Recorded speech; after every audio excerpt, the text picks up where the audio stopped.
महाराष्ट्र माझा प्रत्येक गावातून आणि प्रत्येक जिल्ह्यातून थेट तुमच्यापर्यंत। तो म्हणजे पुष्पाताई दगडे परिवर्तन विकास आघाडीच्या नगराध्यक्षपदाच्या उमेदवार सध्या आहेत आपल्या, आणि विरोधकांकडून त्यांच्यावरती जो आरोप केला जातो तो शिक्षणाबद्दलचा असेल। कारण विरोधी पक्षाच्या ज्या आहेत कर्जतच्या नगराध्यक्ष कसा असावा याबद्दलचे काही लोकांचे वेगळे मत आहेत, तर याबद्दल तुमचं मत? कोणाचं कर्तृत्व हे शिक्षणातून आपण सिद्ध करू शकत नाही। कोणाचं कर्तृत्व शिक्षणातून आपण सिद्ध करू शकत नाही, तर त्याच्या अनुभवातून सिद्ध करू शकतो। आणि त्यांचा अनुभव इतका मोठा आहे का ते शिक्षणापेक्षाही आपल्याला कर्जतच्या विकासासाठी फायदा होणार। जे आता लोकप्रतिनिधी आहेत त्यांच्याकडे कुठल्याही प्रकारची नियोजन नाहीये, त्यांच्याही कुठलं धोरण नाहीये, नियोजन नाहीये कुठल्याही प्रकारचं त्यांच्याकडे। त्यामुळे सगळं हे झालेलं आहे। अनेक वेळा आमच्या इथल्या स्थानिक आमदारांनी सांगितलं करजतमध्ये मी इतक्या कोटीचा वॉटर स्कीम आणली, इतक्या कोटीची पाण्याची योजना आणली, परंतु मी सांगेल कर्जतमध्ये आजही स्वच्छ पाणी नाही, गढूळ पाणी लोकांना प्यावं लागतंय आणि कमी दाबाचं पाणी येतंय। मी आमचा अध्यक्ष बसल्यानंतर मी कर्जतमध्ये 24 तास मुबलक पाणी म्हणजे अगदी चांगल्या दाबाचं पाणी कसं येईल हे मी यासाठी नक्की प्रयत्न करणार आहे। 10 वर्ष आमदार आहे, 10 वर्षामध्ये कर्जतचे जे प्रश्न आहेत त्या प्रश्नाचा साधा आढावा घेतलेला नाही, लोकांना बोलावून त्यांचे प्रश्न समजावून घेतले नाहीत। तर इथल्या आमदारांनी आजपर्यंत कुठल्याही प्रकारच्या आरोग्यासाठी कुठलाही प्रयत्न केलेला नाही, आरोग्याची व्यवस्था चांगली झाली यासाठी कुठलाही प्रयत्न केलेला नाही, कुठली एखादी शिक्षण संस्था चांगली आणलेली नाही। आणि कर्जतची जनता मी पुन्हा सांगतो ही सुज्ञ जनता आहे आणि कर्जतला परिवर्तन पाहिजे आणि परिवर्तन करण्यासाठी कर्जतची जनता सुद्धा सज्ज झालेली आहे। दर्शक हो नमस्कार, डिजिटल चावडीमध्ये मी सरदार जाधव आपल्या सर्वांचं स्वागत करतो। सध्या महाराष्ट्रभर 246 नगर परिषदा 42 नगरपंचायतीच्या निवडणुकांचा जोरदार वारा वाहत आहे आणि यातल्याच काही निवडणुकांकडे अख्ख्या राज्याचं लक्ष लागलंय। यापैकी महत्वाच्या म्हणजे कर्जत नगर परिषद असेल, खोपोली आणि माथेरान यावरती आज आपण थोडक्यात चर्चा करणार आहोत। आणि यासाठी आज आपल्या सोबत आहेत राष्ट्रवादी अजित पवार गटाचे रायगड जिल्हाध्यक्ष माननीय श्री सुधाकर भाऊ घारे साहेब। सर तुमचं स्वागत आहे। नमस्कार। सर्वात महत्वाचं म्हणजे आज आपण राजकीय चर्चा करणारच आहोत, परंतु त्याबरोबर कर्जतच्या विकासाबद्दल आणि कर्जतच्या इथल्या राजकारणावरती विस्तृत अशी एक चर्चा करणार आहोत। भाऊ, सर्वात महत्वाचा पहिला प्रश्न हाच आहे की आता आपण परिवर्तन विकास आघाडी म्हणून आपण इथं लढतोय, यामध्ये सर्वांच्याच भुवया उंचवल्यात असं काही माध्यमातून बातम्या पण आल्यात, तर याचं उद्दिष्ट नेमकं आपलं काय आहे आणि याचं निवडणुकीचं नेमकं निकाल किंवा रिझल्ट काय असतील, लोकांच्या मध्ये याची चर्चा काय असेल? कर्जतमध्ये परिवर्तन विकास आघाडी स्थापन करण्याचं मुख्य कारण आहे कर्जत विकसित करणं, कर्जत समृद्ध करणं आणि कर्जतमध्ये खऱ्या अर्थाने कर्जतचा सर्वांगीण विकास कशा पद्धतीने झाला पाहिजे यासाठी आम्ही माझं जे ध्येय आहेत, आमचे जे काही मनातले प्रश्न आहेत, आमच्या मनातले जे काही एम्स आहेत, त्यामध्ये माझं आणि नितीन सावंतांचं एकमत झालं आणि नंतर आम्ही राष्ट्रवादी काँग्रेस पार्टी असेल, त्यामध्ये उद्धव बाळासाहेब ठाकरे शिवसेना असेल, यांनी या दोन्ही पक्षांनी एक आघाडी तयार केली, परिवर्तन आघाडी म्हणायला हरकत नाही, परिवर्तन आघाडी तयार केली आणि कर्जतचं सर्वांगीण विकासासाठी आम्ही दोघांनी परिवर्तन विकास आघाडी स्थापन करून कर्जतला विकसित आणि समृद्ध करण्याचं आमचं ध्येय आहे। पाठीमागल्या निवडणुकानंतर सध्या लोकांच्या मध्ये वेगवेगळ्या चर्चा आहेत, परंतु सध्या मला जो दुसरा प्रश्न महत्वाचा जो वाटतोय तो म्हणजे पुष्पाताई दगडे परिवर्तन विकास आघाडीच्या नगराध्यक्षपदाच्या उमेदवार सध्या आहेत आपल्या, आणि विरोधकांकडून त्यांच्यावरती जो आरोप केला जातो तो शिक्षणाबद्दलचा असेल। कारण विरोधी पक्षाच्या ज्या आहेत कर्जतच्या नगराध्यक्ष कसा असावा याबद्दलचे काही लोकांचे वेगळे मत आहेत, तर याबद्दल तुमचं मत काय? मी तर सांगेल कर्जतचा नगराध्यक्ष कसा असावा तो पुष्पाताई दगडेंसारखा असावा। त्याच्या पाठीमागचं कारण असं आहे, म्हणजे आता जे असे बालिश प्रश्न लोक तयार करतात का पुष्पाताई दगडेंचं शिक्षण काय आहे, खूप चर्चा होते, बरोबर, पुष्पाताई दगडेंचं शिक्षण काय, पण पुष्पाताई दगडेंचं शिक्षणापेक्षा पुष्पाताई दगडेंच्या पाठीशी असलेला तो एक प्रचंड मोठा असा अनुभव आहे, राजकीय किंवा सामाजिक गोष्टींचा असला सामाजिक आणि राजकीय जो अनुभव त्यांच्या पाठीशी आहे, त्यामध्ये 15 वर्ष त्या नगर परिषदेच्या नगरसेवक आहेत आणि त्यांचं ह्या कर्जतशी जी जोडलेली नाळ असेल आणि कर्जतच्या विकासाची त्यांना जी आत्मीयता आहे ती पुष्पा दगडेंच्या पाठीशी मोठी आहे। आणि जे असे बालिश प्रश्न तयार करतात त्यांचं मला खरंच हसू येत आहे। हा भाऊ, फार महत्वाचं गोष्ट यासाठी मला कोणाचं कर्तृत्व हे शिक्षणातून आपण सिद्ध करू शकत नाही, कोणाचं कर्तृत्व शिक्षणातून आपण सिद्ध करू शकत नाही, तर त्याच्या अनुभवातून सिद्ध करू शकतो आणि त्यांचा अनुभव इतका मोठा आहे का ते शिक्षणापेक्षाही आपल्याला कर्जतच्या विकासासाठी फायदा होणार किंवा समाजाशी जुळलेली नाळ जी असते, समाजाच्या प्रश्नांची जाणीव असणं, त्यात मिसळणारा माणूस असणं, त्यात मिसळणारा नेता असणं ही सर्वात महत्वाची गोष्ट लोकांना गरजेची असते गरजेची आहे. राजकारणामध्ये. आणि त्यामुळे हाही विचार केला जाईल असं तुमचं मत आहे. त्यामुळे पुष्पाताई दगडेंच्या शिक्षणाबद्दलच्या चर्चा ह्या फार बालिश आहेत असं तुमचं मत आहे. पुढचा प्रश्न आहे की कर्जत मधल्या आता सध्या आपण बघतोय वाहतूक कोंडी असेल आणि इतर विकासाबद्दलच्या, आता येताना आम्ही पाहिलं श्रीराम पुलावरची जी समस्या आहे आणि ही बरीच वर्ष रेंगाळलेली समस्या आहे, तर हे प्रश्न का सुटत नाहीत किंवा यावरती आपण इथलं नेतृत्व म्हणून यावरती काय मार्ग काढलेले आहेत? आपल्याला कर्जत मधला ट्रॅफिकचा प्रश्न हा प्रत्येक माणसाच्या तोंडामध्ये बसलेला प्रश्न आहे. कारण कर्जत ह्या कर्जत मधली सर्व जनता असेल, येणारे सर्व पर्यटक असतील, येणारे सर्व व्हिजिटर असतील, हे कर्जतची ट्रॅफिक बघून पर्यटक कमी व्हायला लागलेत. याचं कारण, मुख्य कारण म्हणजे इथलं असणारं नेतृत्व, जे इथले काय म्हणतात त्याला, जे आता लोकप्रतिनिधी आहेत त्यांच्याकडे कुठल्याही प्रकारची नियोजन नाहीये, त्यांचे कुठलंही धोरण नाहीये, नियोजन नाहीये कुठल्याही प्रकारचं त्यांच्याकडे. त्यामुळे सगळं हे झालेलं आहे. जर आम्ही पुढच्या काळामध्ये पुष्पाताई दगडेंसारख्या आमच्या नगराध्यक्ष जर झाल्या तर नक्कीच आम्ही ह्या परिस्थितीमध्ये, जोपर्यंत नवीन तुमचा उड्डाण ब्रिज होत नाही किंवा अजून रस्ता रुंदीकरण होत नाही, तोपर्यंत जो आहे या रस्त्यामध्ये कशा पद्धतीने नियोजन केलं पाहिजे, त्यामध्ये ट्रॅफिक पोलीस असणं गरजेचं आहे. एक साईडनी रस्ता कशा पद्धतीने आपण गाड्यांचं वाहनांचं नियोजन केलं पाहिजे, हे जर व्यवस्थितपणे जर नियोजन केलं तर ट्रॅफिकचा विषय नक्की सुटेल. परंतु आजपर्यंत जे लोकप्रतिनिधी आहेत हे ह्या गोष्टीमध्ये असमर्थ ठरलेले आहेत असं मी तुमचा थेट आरोप आहे तो की त्यामध्ये ते असमर्थ ठरलेले आहेत, त्यामुळे ह्या सगळ्या समस्या निर्माण झाल्या. नक्कीच सर्वात महत्वाचं म्हणजे जनसामान्यांचं, नागरिकांचं किंवा मतदारांचं मत एकच असतं किंवा अपेक्षा एकच असते नेतृत्वाकडनं, नेत्यांच्याकडनं, की इथं विकास व्हावा. आणि विकास म्हणजे काय काय, ह्या मूलभूत सुविधा निर्माण व्हाव्यात आणि त्याचबरोबर अल्पसंख्याक असतील, दलित असतील, यांच्यासाठी काही सुविधा निर्माण कराव्यात किंवा त्यांच्यासाठी काही सोयी सुविधा असाव्यात. तर याबद्दल आपलं मत काय?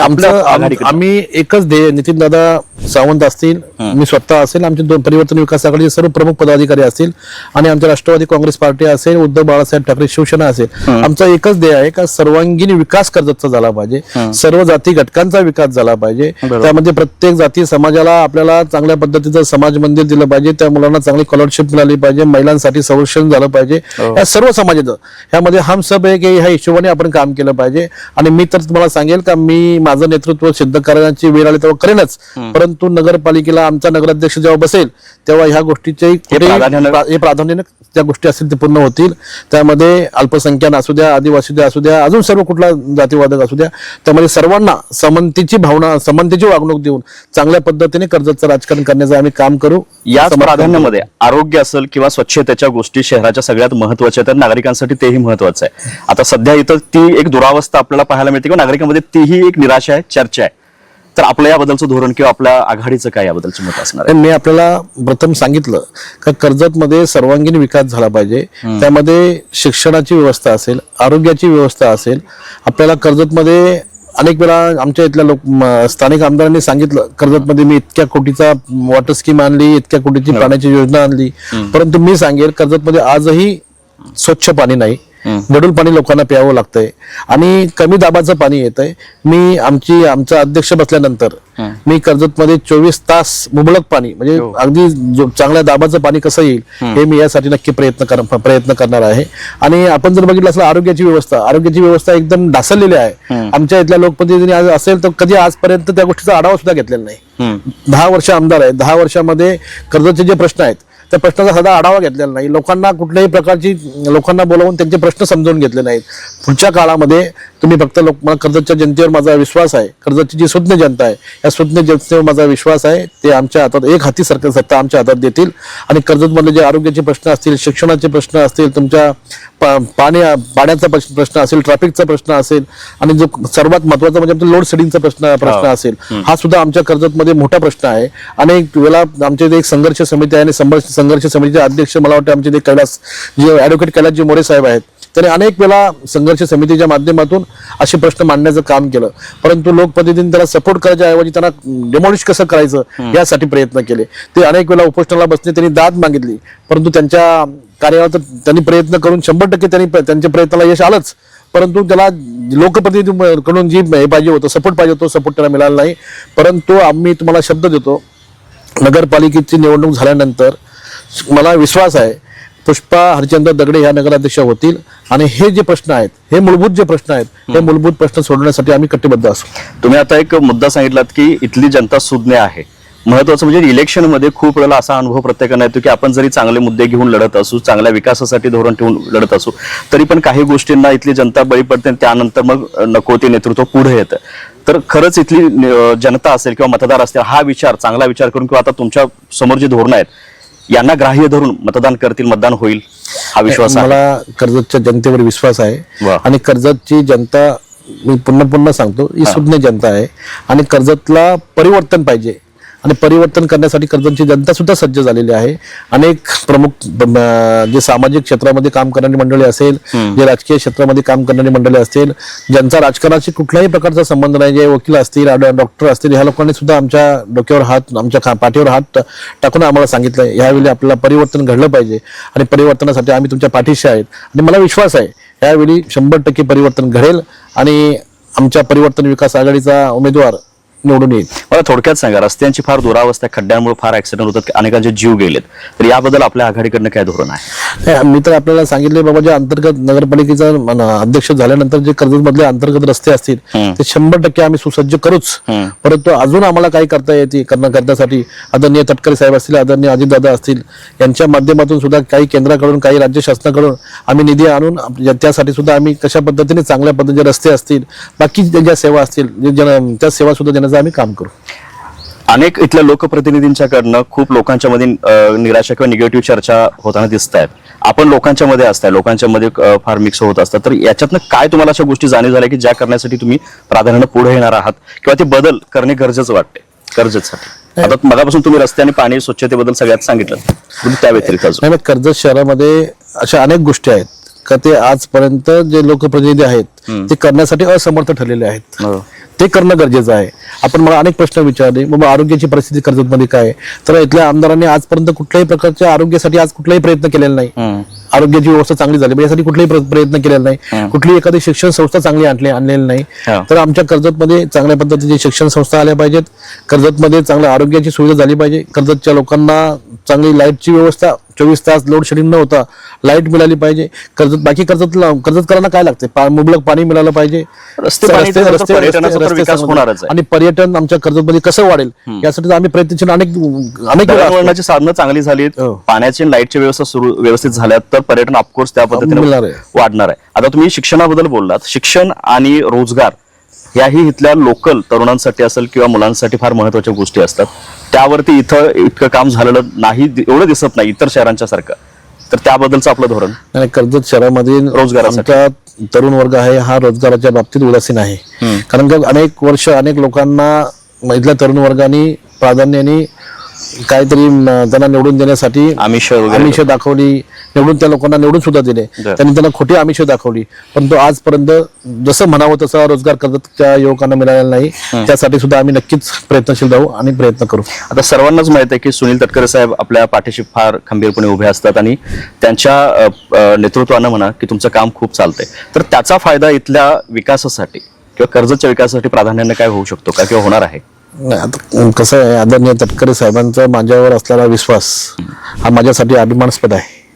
तटकरे साहेब हे केंद्रीय नेते आहेत, देश पातळीवर ते काम करतात आणि त्यांच्या सारख्याचा विश्वास माझ्यासारखे एक सर्वसामान्य कार्यकर्त्यावर आहे हे माझ्यासाठी अभिमानाची गोष्ट तर असतं गरजेचं आहे ना आहेच. आणि तटकरे साहेबांच्या माध्यमातून मी या कर्जत मतदारसंघासाठी अनेक विकास कामं करण्याचा प्रयत्न करतोय, अनेक विकास कामं केलेली आहेत आणि ह्यानंतरही अनेक विकास कामं करेल असा मला विश्वास आहे. आणि तटकरे साहेबांचा जितका त्यांच्या मतदारसंघावर विश्वास आहे किंवा मतदारसंघाच्या बाबतीत ते काम करत असतात तितकाच विश्वास आमच्या कर्जत मतदारसंघावर सुद्धा आहे. आणि आदरणीय तटकरे साहेब 100% आम्हाला मदत करून आमच्या इथल्या तुम्ही त्यांच्या नेतृत्वाचा फायदा घेऊन इथल्या विकासासाठी घेणार आहात. एक महत्वाचा प्रश्न आम्हाला इथं प्रकर्षाने जाणवला आणि लोकांच्या चर्चेमध्ये पण होता, तो म्हणजे कोरोना काळात रद्द झालेली व्यापारी बांधवांसाठी जी पुणे मुंबई मार्गावरील रेल्वे आहे ती थांबली आणि त्यानंतर ती पूर्ववत करण्याची मागणी खूप वेळेला शासनाकडे केली गेली, परंतु त्याच्यावरती काहीही झालं नाही. त्याच्यावरचा पाठपुरवठा किंवा ती मागणी बद्दल काय? आता काही दिवसापूर्वी 2-2.5 महिन्यापूर्वी मी आदरणीय तटकरे साहेबांना ज्या कोरोना काळापासून ज्या रेल्वेचा बस थांबा आमच्या कर्जतला होता, म्हणजे त्या प्रमुख ज्या फास्ट गाड्या असतात त्या गाड्या कर्जतला थांबा होता, परंतु कोरोनाच्या काळापासून तो रद्द झालेला आहे, ते गाडी थांबत नाही. यासाठी आम्ही अनेक कार्यकर्ते तिथं प्रयत्नशील होते. मी आदरणीय तटकरे साहेबांना सुद्धा त्या गोष्टीची जाणीव करून दिली. तटकरे साहेबांनी त्वरित केंद्रीय रेल्वे मिनिस्टरांना त्याचं पत्र दिलं आणि त्याचं उत्तरही तटकरे साहेबांना आलंय आणि इथले रेल्वे प्रशासन असेल रेल्वे प्रशासनाला आले त्याचा प्रस्ताव रेल्वे प्रशासनाकडे केंद्रीय मंत्र्यांनी मागवला आणि लवकरच तो मार्गी लागेल आणि परत ते पूर्ववत मार्गी होईल. लागेल 100% मार्ग ती कर्जत करणं ऑफकोर्स ती गरजेची गोष्ट आहे हो. इथल्या व्यवसायासाठी ती फार महत्वाची गोष्ट आहे. नक्कीच नक्कीच खूप सारे प्रश्न काढले त्याच्यात आता विकासाबद्दलचेच महत्वाचे प्रश्न आहेत त्याबद्दल तुम्ही फार चांगली आधीच उत्तर दिलं त्यामुळे काही प्रश्न मी घेत नाही परंतु महत्वाचा आता जो राजकीय प्रश्न आहे उद्धव ठाकरे सोबत तुमच्यासोबत आता उद्धव ठाकरेंची शिवसेना आपल्यासोबत आहे नितीन सावंतजी आपल्यासोबत आहेत इतर मित्र पक्ष सुद्धा आहेत तर या सगळ्यांबाबत तुमचं मत काय आणि त्यांच्यासोबतच्या कर्जतच्या विकासाला या सर्वांची सोबत किंवा यांची साथ कशी उपयोगी ठरेल. नाही कसं आहे कर्जतची निवडणूक ही खूप महत्वाची निवडणूक आहे हो. कर्जतमध्ये मोठं पर्यटन आहे आणि कर्जतमध्ये नितीनजी सावंत म्हणजे उद्धव बाळासाहेब ठाकरे शिवसेनेचे जे उपजिल्हा प्रमुख आहेत त्यांचं आणि माझं जे ध्येय आहे जे धोरण आहे दोघांचं मन आमची जुळलेली आहेत आणि आम्हाला जी कामं विकासात्मक कामं करायची आहेत त्या कामाला त्यांनी आम्हाला सहमती दिलेली आहे त्यामुळे आमचं दोघांचं मत 100% एकमत झालेलं आहे आणि आम्ही त्यांच्या माझी ताकद असेल त्यांची ताकद असेल दोघांची ताकद म्हणजे एकीचं बळ कसं असतं हे आपल्याला सर्वांना माहिती आहे त्या एकीच्या बळाने आम्ही कर्जतचा विकास चांगल्या पद्धतीने करू त्यांचंही ध्येय चांगलं आहे धोरण चांगलं आहे त्यांचा हेतू चांगला आहे त्यासाठी आम्ही दोघांचे विचार घेऊन कर्जतचा सर्वांगीण विकास करण्यासाठी आम्ही दोघं प्रयत्नशील आहोत. भाऊ आता तुम्ही हा मुद्दा फार चांगला सांगितलात की सावंत साहेबांचं आणि तुमचं आता मनोमिलन यासाठी आहे की विकासासाठी खूप वेळेला लोकांच्यात असं वाटत असते की बाबा सत्ता आहे किंवा सत्तेसाठीची गणित म्हणून वेगवेगळे राजकारी प्रत्येक म्हणजे विरोधी असतील सत्ताधारी असतील सगळी करत असतात तर तुम्ही मगापासूनची धोरणं किंवा तुमचे प्लॅन किंवा जे काही पुढची स्वप्न आहेत की यासाठी या पद्धतीने हा विकास माझ्या कर्जासाठी करायचा आहे तर यामध्ये सावंत साहेब किंवा तुम्ही काही धोरणं अशी आखलेली आहेत का किंवा कुठल्या पद्धतीनं इकडे वेगळं काम होणार आहे. मी तर तुम्हाला सांगितलं का सर्वात तुम्ही मला जो मगाशी विचारलेला प्रश्न होता का इथल्या तरुणांना रोजगार मिळाला पाहिजे रोजगार महत्वाचा तो रोजगार कशा पद्धतीने आपल्याला खेचून आणता येईल. आता आपल्याकडे कर्जत तालुक्यामध्ये बघितलं तर ग्रीन बेल्ट झोन आहे तर आपल्याला शेतीपूरक व्यवसाय शेतीपूरक उद्योग कसे आणता येतील जेणेकरून आपल्या इथल्या युवकांना रोजगार मिळेल पर्यटन विकास तरी होऊ शकतं अजून जर असे काही फॅक्टरी हे असतील बाबा ते शेतीपूरक शेती आपल्या इंडस्ट्रियलायझेशन यावंच असं काही गरजेचं नाही तर आपल्या मुलांना चांगला रोजगार मिळाला पाहिजे शिक्षणाची व्यवस्था चांगली झाली पाहिजे महत्वाची आरोग्याची व्यवस्था चांगली झाली पाहिजे सर्व दळणवळणाची व्यवस्था जर सगळ्या चांगल्या झाल्या तर आपल्याला कुठली अडचण येणार नाही असं मला वाटतंय आणि मला ते करण्यासाठी मी 100% प्रयत्नशील असणार आहे आणि जे केंद्रात काही राज्यातून ज्या योजना आपल्याला आणता येतील कर्जासाठी ते आम्ही नक्की आणू. खरंच थोडक्यात कसं आम्हाला फार छान उत्तर दिलं. मी शेवटच्या प्रश्नाकडे येतो आणि शेवटचा प्रश्न असा तुमच्या संबंधित आहे की कर्जतमध्ये मोठमोठे नेते आहेत गेले अनेक वर्ष राजकारण इथं आपण सगळेजण जवळून बघतायत तर या गेल्या काही वर्षात इतक्या राजकीय निष्क्रियतेतून बाहेर पडून परिवर्तन घडवण्यासाठी आपण कर्जतच्या जनतेला कोणतं आवाहन कराल. मी कर्जतच्या जनतेला आवाहन करेल का कर्जतची जनतेने आजपर्यंत जे घेतलेले निर्णय होते ते निर्णय योग्यच होते परंतु आता जो निर्णय घेण्याची वेळ आली ती खऱ्या अर्थाने आपल्याला परिवर्तन करण्याची वेळ आहे आणि आपण सर्वजण कर्जतची जनता सुज्ञ जनता आहे कर्जतची सुज्ञ जनता एक आमच्या मी असेल नितीन दादा असेल आमची परिवर्तन विकास आघाडी असेल या परिवर्तन विकास आघाडीवर विश्वास ठेवून आम्हाला त्यांचं एक मत देऊन आपल्या कर्जतचा सर्वांगीण विकास करण्यासाठी जी ताकद देतील आणि ती ताकद घेऊन आम्ही कर्जतचा नक्कीच सर्वांगीण विकास करू. कर्जतमध्ये जे प्रश्न आहेत मी आपल्याला माझे प्रश्न सर्व सांगितले ज्या अडचणी आहेत ज्या अडचणी सोडवण्यासाठी लोकप्रतिनिधी असमर्थ ठरलेत ते आम्ही सोडवण्यासाठी नक्की कटिबद्ध राहू आणि कर्जतची जनता आमच्या हातामध्ये नक्कीच एक हाती सत्ता देईल असा मला विश्वास. जनतेला ही मुद्दे तरी माहित आहे जनतेला ही गोष्ट तरी माहित आहे की बाबा विधानसभेला किंवा लोकसभेला मतदान केल्यानंतर ते नेतृत्व फार मोठ्या मतदारसंघासाठी असतं त्याचा विकासाचा थेट परिणाम आपल्या घरापर्यंत गावापर्यंत गल्लीपर्यंत एवढा होत नाही परंतु या लोकल स्थानिक स्वराज्य संस्थांच्या निवडणुकीचा थेट परिणाम आपल्या गटारापर्यंत आपल्या दारातल्या रस्त्यापर्यंत होत असतो त्यामुळे इथं नेतृत्व निवडताना फार डोळसपणाने विचार करून निवडावं लागतं. तसं तुम्ही सांगितलं की कर्जतची जनता सुज्ञ आहेच तर तशा पद्धतीची ही निवडणूक होईल आणि पाहूया आता निवडणूक काय लांब नाही 2 तारखेला निवडणूक आहे 3 तारखेला निकाल आहेत आणि त्यानंतर वेगवेगळ्या ठिकाणी राज्यभर वेगवेगळ्या ज्या राजकीय चर्चा चालल्या त्याकडलं सगळ्यात महत्वाचं कर्जतच्या निवडणुकीकडे सर्वांचे डोळे आहेतच. खूप खूप आभार भाऊ आणि फार छान चर्चा झाली. महाराष्ट्र माझाला सबस्क्राईब करा आणि बाजूचा बेल आयकॉन प्रेस करून मिळवा आपल्या परिसरातील ठळक आणि ताज्या घडामोडी.